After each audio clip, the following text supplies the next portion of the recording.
Hi there. Today I thought we would talk about living in an old house in the wintertime when it is cold.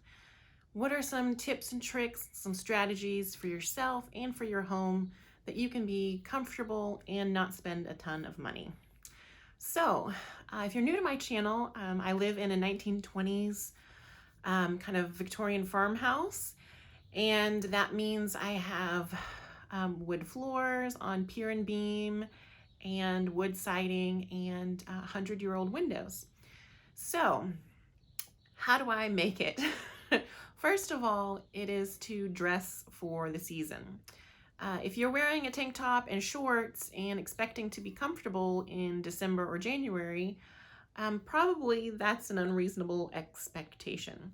So, wear things like sweaters that are wool or cotton particularly are good because they both breathe, so you don't feel sweaty but you still feel warm. Wear a hat, even indoors. If it's super cold out, it really makes a difference. Or even when you're sleeping.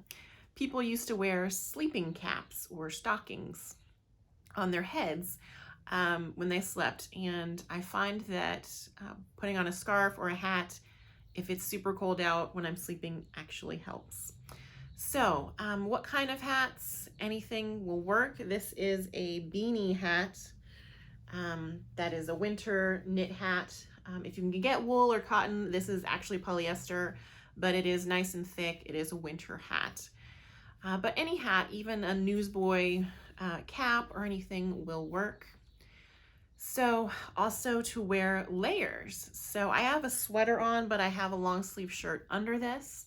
And I do recommend wearing like an undershirt, regardless of whether you're wearing a sweater or whatever. Just that little bit of layer creates an air pocket where your own body heat will keep you a little bit warmer. And if it's super cold out, that underlayer or that long sleeve shirt could be a thermal insulated shirt, and that's a special type of fabric with some squares in it that once again creates a little air pocket to keep you warm, even if you're only wearing that shirt or two shirts and not a sweater. You can also wear cardigans and such that you can take off more easily as you get hot or cold. But jumping into your house. So the other thing you can do that's pretty affordable is get rugs and little mats. So when you get out of bed, you're not putting your feet on a cold, bare wood floor that has cold air coming up from the bottom. And you can get those anywhere. They don't have to be particularly expensive. $10, $15 for a little 2 foot by 3 foot mat. And if you can get a larger area rug for your living room or such, that will also help keep the heat in. The other thing is curtains. So in the summertime and the winter, some people switch out their curtains. So in the summertime, it might be a lighter weight curtain or maybe a curtain that only blocks out light when you want to, not so much the weather. But in the wintertime, if you either layer up your curtains and have that sheer curtain underneath and a thicker, maybe double layered curtain that has a lining to keep a draft coming in from the windows. I find my windows are pretty efficient. They don't block out sound because they're not like double paned modern windows, but if they are properly maintained and are closing correctly, they actually are very good. But you still want to keep those curtains closed on winter nights. And you can also get weather stripping to put in them, which is just an inch or two wide to meet all the gaps, and that can help. And I have window units. I don't have central heat and air because my house is very old, and the gaps around those air conditioning units can really pull in cold air and hot air. So I have insulated foam that's like 2 inches thick that borders, it's like this big, the edge between the window unit and the edge of the window. Now, if you know what you're doing, you can remove those during the winter if you're not using your air conditioner to keep your windows sealed a little more tightly. but I just leave them in because it's a hassle to get them in and out. And here it's not terribly, terribly cold. It's not like it's 0 degrees all the time or anything, and I have to worry about that. But the other thing you can do if it is super cold in your area is plastic sheeting over your windows, particularly on the north side of the house. My grandparents did this at their house every single winter. They would get this polyethylene material, and it's comes in different thicknesses and lengths and sizes, and they would cover the entire side of their house. But if you want to just cover your windows, you could do that also. They also lived in a kind of an 1890s house with wood siding that was really meant to be a summer house, not really a year-round house. So they did that, which is a couple steps above what I do, but it's a possibility. The other thing you can do is quilts and blankets. So most modern homes, they have central heat and air, and it is 75 to 70 degrees year-round.